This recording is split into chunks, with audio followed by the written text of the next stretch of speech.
ಸ್ನೇಹಿತರೆ, ತಮಗೆಲ್ಲ ಡಾಕ್ಟರ್ ವೆಂಕಟರಮಣ ಹೆಗಡೆ ಮಾಡೋ ನಮಸ್ಕಾರಗಳು. ನಮ್ಮ ಯೂಟ್ಯೂಬ್ ಚಾನಲಲ್ಲಿ ಅನೇಕ ವಿಡಿಯೋಗಳಲ್ಲಿ ನಾವು ಆರೋಗ್ಯದ ಬಗ್ಗೆ ಹೇಳ್ತಾ ಬಂದಿದ್ದೇವೆ. ಅದರಲ್ಲೂ ನಟ್ಸ್ ಬಗ್ಗೆ ತುಂಬ ಸಲ ನಾನು ಹೇಳಿದ್ದೇನೆ. ಹಾಗಾದರೆ ಕೆಲವರು ನಟ್ಸ್ ಬಗ್ಗೆ ಕನ್ಫ್ಯೂಷನ್ ಮಾಡ್ಕೊಬಿಟ್ಟಿದ್ದಾರೆ. ಆ ಕನ್ಫ್ಯೂಷನ್ನ ಸರಿ ಮಾಡ್ಕೊಳ್ಳಿಕ್ಕೆ ಇವತ್ತಿನ ಸಂಚಿಕೆ. ಆದ್ಮೇಲೆ ನಟ್ಸ್ ಅಂತ ಅಂದ್ಕೊಳ್ಳೆ ಒಣ ದ್ರಾಕ್ಷಿ, ಉತ್ತುತ್ತೆ ಅಂತ ಅಂದ್ಕೊಂಡಿದ್ದಾರೆ. ಒಣ ದ್ರಾಕ್ಷಿ, ಉತ್ತುತ್ತೆ, ಖರ್ಜೂರ ನಟ್ಸ್ ಅಲ್ಲ, ಅದು ಒಣ ಹಣ್ಣುಗಳು. ಇವತ್ತಿನ ಸಂಚಿಕೆ ನಿಮಗೆ ಕ್ಲಿಯರ್ ಮಾಡುತ್ತೆ ಯಾವುದು ನಟ್ಸ್ ಅನ್ನೋದನ್ನ. ಹಾಗೆ ನಟ್ಸ್ನ ಪ್ರಾಮುಖ್ಯತೆಯನ್ನು ಇವತ್ತಿನ ಸಂಚಿಕೆ ತಿಳಿಸ್ಕೊಡುತ್ತೆ. ಹಣ್ಣಿನ ಅಂಗಡಿಯಲ್ಲಿ ಸಿಗುವಂತಹ ಅಥವಾ ಒಣ ಹಣ್ಣುಗಳ ಅಂಗಡಿಯಲ್ಲಿ ಸಿಗುವಂತಹ ಎಲ್ಲವೂ ನಟ್ಸ್ ಅಲ್ಲ. ನಟ್ಸ್ ಅಂತ ನಾವು ಹೇಳಿದ ಕೂಡಲೇ ಡ್ರೈ ಫ್ರೂಟ್ಸ್ ತಿಂತಾರೆ, ಶುಗರ್ ಜಾಸ್ತಿ ಮಾಡ್ಕೊಬಿಡ್ತಾರೆ. ಖರ್ಜೂರ ತಿಂದರೆ, ಉತ್ತುತ್ತೆ ತಿಂದರೆ, ಅಂಜೂರ ಎಲ್ಲ ಜಾಸ್ತಿ ತಿನ್ಬಿಟ್ರೆ ಶುಗರ್ ಜಾಸ್ತಿ ಆಗತ್ತೆ. ತೂಕ ಜಾಸ್ತಿ ಆಗಲಿಕ್ಕೆ ಅದನ್ನು ಉಪಯೋಗಿಸ್ಬೋದು. ಆದರೆ ನಟ್ಸ್ ಅನ್ನ ತಿಂದರೆ ತೂಕ ಕಡಿಮೆ ಆಗತ್ತೆ, ಆರೋಗ್ಯ ವೃದ್ಧಿ ಆಗತ್ತೆ, ಕೊಲೆಸ್ಟ್ರಾಲ್ ಕಡಿಮೆ ಆಗತ್ತೆ. ವ್ಯತ್ಯಾಸ ನಿಮ್ಗೆ ತಿಳ್ಕೊಬೇಕಲ್ವಾ, ನಟ್ಸ್ ಯಾವುದು, ಡ್ರೈ ಫ್ರೂಟ್ಸ್ ಯಾವುದು ಅಂತ. ಡ್ರೈ ಫ್ರೂಟ್ಸ್ ಇಷ್ಟು ನಾನು ಹೇಳ್ತಾ ಇದ್ದೆ, ಒಣ ಹಣ್ಣುಗಳು. ಯಾವುದೇ ಹಣ್ಣುಗಳನ್ನು ಒಣಗಿಸಿದಾಗ ಅದು ಒಣ ಹಣ್ಣು. ದ್ರಾಕ್ಷಿ ಇರ್ಬೋದು, ಖರ್ಜೂರ ಇರ್ಬೋದು, ಉತ್ತುತ್ತೆ ಇರ್ಬೋದು, ಅಂಜೂರ ಇರ್ಬೋದು. ಹಾಗಾದ್ರೆ ನಟ್ಸ್ ಯಾವುದು? ನಟ್ಸ್ ಅಂದ್ರೆ ಅದು ಬಾದಾಮಿ. ನಿಮಗೆಲ್ಲ ಗೊತ್ತೇ ಇದೆ, ಬಾದಾಮಿಯ ಪ್ರಾಮುಖ್ಯತೆ ಗೊತ್ತಿದೆ. ಬಾದಾಮಿಯಲ್ಲಿ ವಿಟಮಿನ್ ಇ ಇದೆ. ನಿಮ್ಮ ಒಂದು ಕಾಫ್ ಮಸಲ್ ನೋವು ಬರುತ್ತೆ ಕೆಲವರಿಗೆ, ಅಂದರೆ ಮೀನಖಂಡ ಆದಂಥವರಿಗೆ ಈ ಒಂದು 10 ರಿಂದ 15 ಬಾದಾಮಿಯನ್ನು ರಾತ್ರಿ ನೆನೆಸಿ ಬೆಳಗ್ಗೆ ತಿನ್ನೋದ್ರಿಂದಾಗಿ ಖಂಡಿತವಾಗಿ ಮೀನಖಂಡದ ನೋವು ಕಡಿಮೆ ಆಗುತ್ತೆ. 1 ತಿಂಗಳ ಮಾಡಿ ನೋಡಿ. ಯಾಕೆಂದರೆ ವಿಟಮಿನ್ ಇ ಸಿಗತ್ತೆ. ವಿಟಮಿನ್ ಇ ಇಂದಾಗಿ ಈ ಮಾಂಸಖಂಡದ ನೋವು ಕಡಿಮೆ ಆಗತ್ತೆ. ಆಗ್ಬೋದಲ್ಲ ಆದ್ಮೇಲೆ. ಹಾಗೇನೆ ಗೋಡಂಬಿ ತಿನ್ನಬಾರದು, ಬಾದಾಮಿ ತಿನ್ಬಹುದು. ಅದು ಬಾದಾಮಿ ಎರಡೇ ತಿನ್ಬೇಕು. ಈ ತರ ತಪ್ಪು ಕಲ್ಪನೆಗಳು ಇದನ್ನೆಲ್ಲ ಹೋಗಲಾಡ್ಸತ್ತೆ ಇವತ್ತಿನ ಸಂಚಿಕೆ. 50 ಗ್ರಾಮ್ ನಟ್ಸ್ ಅನ್ನ ತಿನ್ಬಹುದು ಅಂತ ಹೇಳ್ತಾರೆ ವಿಜ್ಞಾನಿಗಳು. ಅಂದ್ರೆ 15 ರಿಂದ 20 ಬಾದಾಮಿಯನ್ನು ಆರಾಮಾಗಿ ತಿನ್ಬಹುದು. ಬಾದಾಮಿ ಎಷ್ಟೇ ಪೋಷಕಾಂಶಗಳನ್ನ ಹೊಂದಿದೆ ಗೋಡಂಬಿ. ಬಾದಾಮಿ ತಿಂದ್ರೆ ಕೊಲೆಸ್ಟ್ರಾಲ್ ಜಾಸ್ತಿ ಆಗಲ್ಲ, ಗೋಡಂಬಿ ತಿಂದ್ರೆ ಜಾಸ್ತಿ ಆಗತ್ತೆ. ಮತ್ತೆ ತಪ್ಪು ಕಲ್ಪನೆ. ಗೋಡಂಬಿಯಲ್ಲಿ ತಿಂದ್ರೂ ಕೂಡ ಕೊಲೆಸ್ಟ್ರಾಲ್ ಜಾಸ್ತಿ ಆಗಿಲ್ಲ, ಗೋಡಂಬಿಯಲ್ಲೂ ಕೊಲೆಸ್ಟ್ರಾಲ್ ಇಲ್ಲ. ಯಾವುದೇ ಆಹಾರದಲ್ಲಿ ಅಷ್ಟು ಕೊಲೆಸ್ಟ್ರಾಲ್ ಇಲ್ಲ. ಕೊಲೆಸ್ಟ್ರಾಲ್ ರೆಡಿ ಆಗೋದು ಲಿವರ್ ಅಲ್ಲಿ. ನಾನು ಹೇಳ್ತಾ ಇದ್ದೆ, ಇವತ್ತು ಕುರಿ, ಆಡು ಹುಲ್ಲನ್ನು ತಿನ್ನುತ್ತೆ. ಆ ಹುಲ್ಲಲ್ಲಿ ಯಾವುದೇ ಕೊಲೆಸ್ಟ್ರಾಲ್ ಇಲ್ಲ, ಆದ್ರೆ ಅದರ ಮಾಂಸದಲ್ಲಿ, ಅದರ ಹಾಲಿನಲ್ಲಿ ಕೊಲೆಸ್ಟ್ರಾಲ್ ಇದೆ. ಕಾರಣ ಕೊಲೆಸ್ಟ್ರಾಲ್ ಆಗಿ ಕನ್ವರ್ಟ್ ಆಗೋದು ಲಿವರ್ನಲ್ಲಿ. ಅದೇ ತರ ಯಾವ ಆಹಾರದಲ್ಲೂ ಕೂಡ ನಮಗೆ ಕೊಲೆಸ್ಟ್ರಾಲ್ ಇಲ್ಲ, ಕೊಲೆಸ್ಟ್ರಾಲ್ ರೆಡಿ ಆಗೋದು ಲಿವರ್ ಅಲ್ಲಿ. ಸೊ ಅಲ್ಲಿಗೆ ಏನು ವರಿ ಮಾಡುವಂತ ಅಗತ್ಯತೆ ಇಲ್ಲ. ಸೊ ನಾವು ಈಗ ಅನೇಕ ವೆಜಿಟೇಬಲ್ ಆಯಿಲ್, ರಿಫೈನ್ಡ್ ಆಯಿಲ್ ಮೇಲೆ ಕೊಲೆಸ್ಟ್ರಾಲ್ ಫ್ರೀ ಅಂತ ಬರೆದಿರುತ್ತೆ. ಯಾವ ಎಣ್ಣೆಯಲ್ಲೂ ಕೊಲೆಸ್ಟ್ರಾಲ್ ಇಲ್ಲ, ಅದು ಹೊಟ್ಟೆಗೆ ಹೋಗಿ ಲಿವರ್ ಅಲ್ಲಿ ಕನ್ವರ್ಟ್ ಆಗುವಂಥದ್ದು. ಸೊ ಹಾಗಾದ್ರೆ ನಟ್ಸ್ ಅನ್ನ ತಿನ್ನೋದ್ರಿಂದ ಕೊಲೆಸ್ಟ್ರಾಲ್ ಜಾಸ್ತಿ ಆಗೋದಿಲ್ಲ. ಒಳ್ಳೆ ಕೊಲೆಸ್ಟ್ರಾಲ್ ಜಾಸ್ತಿ ಆಗುತ್ತೆ, ಬ್ಯಾಡ್ ಕೊಲೆಸ್ಟ್ರಾಲ್ ಕಡಿಮೆ ಆಗುತ್ತೆ, ಇನ್ಕ್ಲೂಡಿಂಗ್ ಗೋಡಂಬಿ. ಅನೇಕರು ತುಂಬಾ ಶ್ರೀಮಂತರು ಇರ್ತಾರೆ, ಅವರಿಗೆಲ್ಲ ವ್ಯವಸ್ಥೆ ಇರುತ್ತೆ, ತಿನ್ನಲಿಕ್ಕೂ ಕೂಡ ಅವಕಾಶ ಇರುತ್ತೆ, ದುಡ್ಡು ಇರುತ್ತೆ. ಆದ್ರೆ ಗೋಡಂಬಿ ಮಾತ್ರ ತಿನ್ನಲ್ಲ ಅವರು. ಅಯ್ಯೋ ಕೊಲೆಸ್ಟ್ರಾಲ್ ಜಾಸ್ತಿ ಆಗತ್ತೆ ಅಂತ. ನಿಮಗೆ ಖುಷಿ ವಿಷಯವನ್ನು ಹೇಳ್ತಾ ಇದ್ದೇನೆ, ಗೋಡಂಬಿಯನ್ನು ಸಾಕಷ್ಟು ತಿನ್ಬಹುದು. ಸೊ ಗೋಡಂಬಿಯನ್ನು ನೀವು ತಿನ್ಲಿಕ್ಕೆ ಏನೂ ತೊಂದರೆ ಇಲ್ಲ. ಹಾಗಾದ್ರೆ ಬಾದಾಮಿ 10 ರಿಂದ 15, 7 ರಿಂದ 8 ಗೋಡಂಬಿ ಸಾಕಷ್ಟು ತಿನ್ಬಹುದು. ಹಾಗೇನೆ ವಾಲ್ನಟ್, ಇನ್ನೊಂದು ನಟ್. ವಾಲ್ನಟ್ ಅಂದ್ರೆ ಅಕ್ರೂಟ್. ಅದನ್ನು ಒಡೆದ್ರೆ ಮಿದುಳಿನ ಹಾಗೆ ಕಾಣುತ್ತೆ. ಮಿದುಳಿಗೆ ಬಹಳ ಒಳ್ಳೇದು. ನೆನಪಿನ ಶಕ್ತಿ, ಏಕಾಗ್ರತೆ ಜಾಸ್ತಿ ಮಾಡುತ್ತೆ, ಟೆನ್ಷನ್ ಅನ್ನ ಕಡಿಮೆ ಮಾಡುತ್ತೆ.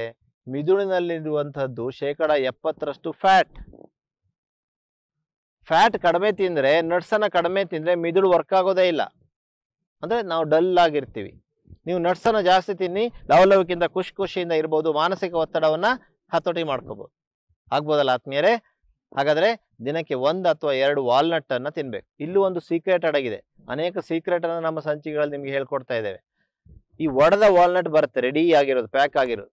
ಅದರಲ್ಲಿರುವಂತ ಒಮೆಗಾ 3 ಆಕ್ಸಿಡೈಸ್ ಆಗಿ ನಮಗೇನು ಪ್ರಯೋಜನ ಸಿಗೋದಿಲ್ಲ. ವಾಲ್ನಟ್ ಅನ್ನ ಸಿಪ್ಪೆ ಸಮೇತ ತೆಗೆದುಕೋಬೇಕು.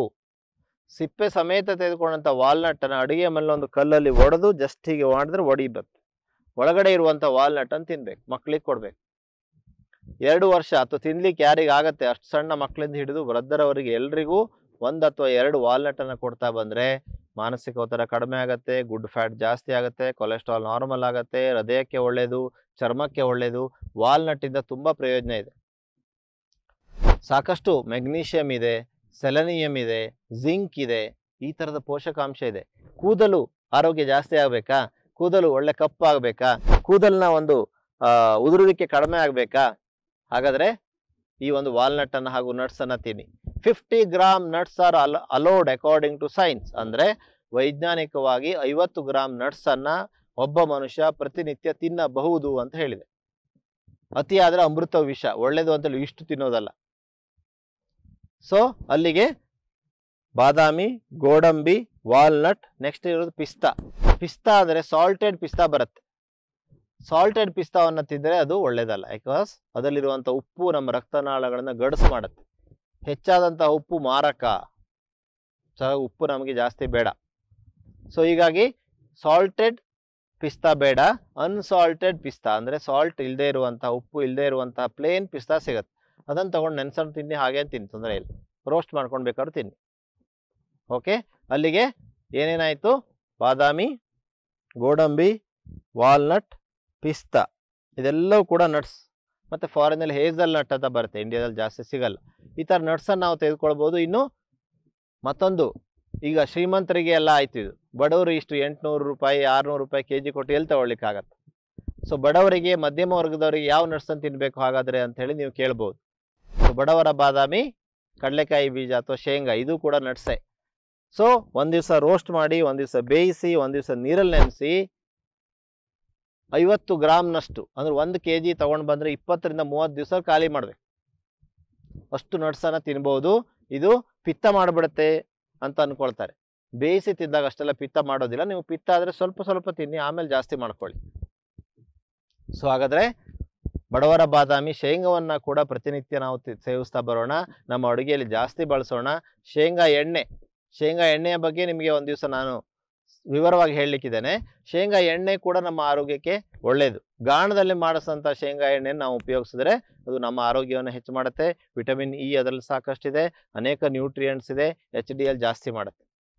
ಸೊ ಅಲ್ಲಿಗೆ ಬಾದಾಮಿ, ಗೋಡಂಬಿ, ವಾಲ್ನಟ್, ಪಿಸ್ತಾ, ಬಡವರ ಬಾದಾಮಿ, ಶೇಂಗಾ ಅಥವಾ ಕಡಲೆಕಾಯಿ ಬೀಜ. ಬೆಂಗಳೂರು ಮೈಸೂರಲ್ಲಿ ಶೇಂಗಾ ಅಂದರೆ ಗೊತ್ತಾಗಲ್ಲ, ಕಡಲೆಕಾಯಿ ಬೀಜ ಅಂತ ಹೇಳಬೇಕು. ಸೊ ಕಡಲೆಕಾಯಿ ಬೀಜ, ಸೊ ನೆಲಗಡಲೆ ಅಂತ ಹೇಳಬೇಕು ಮಂಗಳೂರು ಕಡೆ ಹೋದರೆ.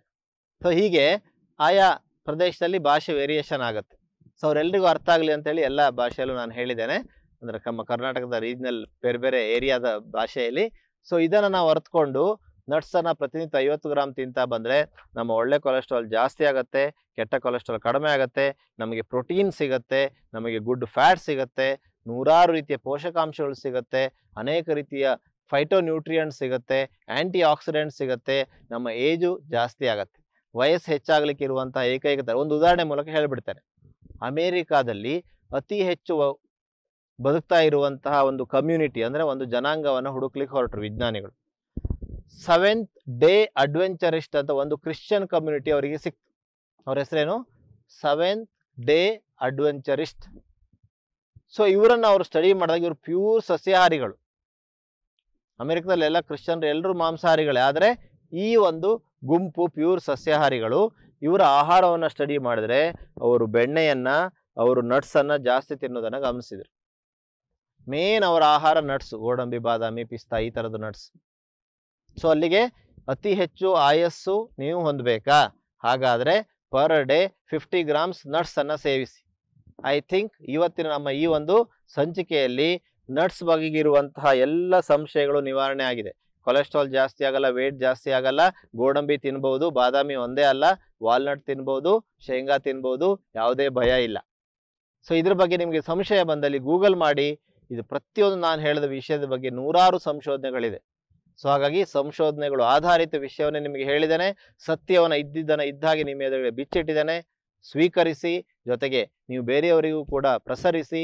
ತನ್ಮೂಲಕ ನಮ್ಮ ಸಮಾಜವನ್ನು ಆರೋಗ್ಯದ ಕಡೆ ತೆಗೆದುಕೊಂಡು ಹೋಗೋಣ. ಈ ವಿಡಿಯೋವನ್ನು ನಿಮಗೆ ಲೈಕ್ ಆದಲ್ಲಿ ಎಲ್ರಿಗೂ ಶೇರ್ ಮಾಡಿ.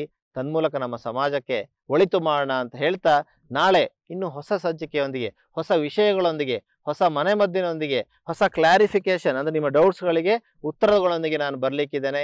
ನಿಮಗೆಲ್ಲರಿಗೂ ಧನ್ಯವಾದಗಳು. ನಮಸ್ಕಾರ.